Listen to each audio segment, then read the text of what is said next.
storage.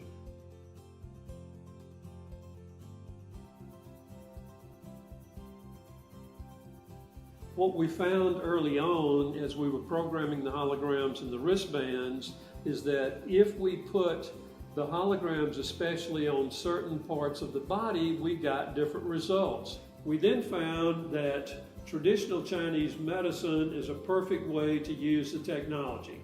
The Chinese developed this over the last 4,000 years. They determined the meridian system in the body, and they determined that certain points in the body were going to cause different biological reactions. If you take two different temperatures on either side of a conductive material, it creates an energy field.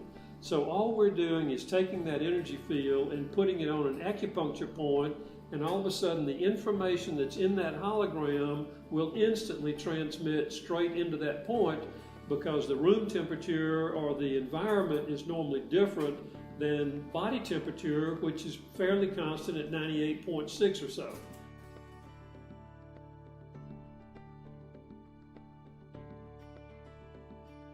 We did major research projects to prove what we were claiming with our products. We literally had a great study that came out of the University of Alabama, which has now won 6 out of the last 10 national championships.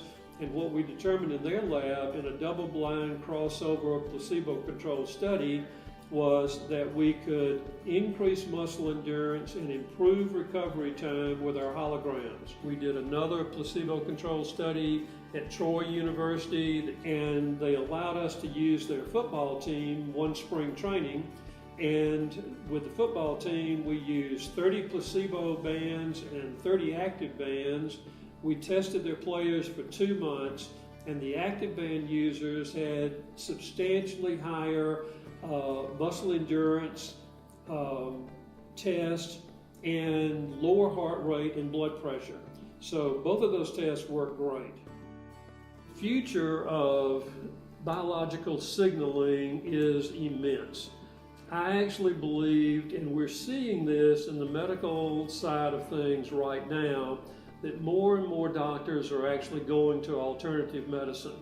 And in our company, we actually deal with a number of medical doctors on the research side and on the sale of our product side, and changing the mindset and getting away from drugs and chemicals to deal with symptoms of a problem is going to go away, and using the scalar waves and the biological signaling, I think, is going to become a bigger and bigger part of medicine down the road. So I think we're actually just on the tip of the iceberg as far as the use of this technology in the future.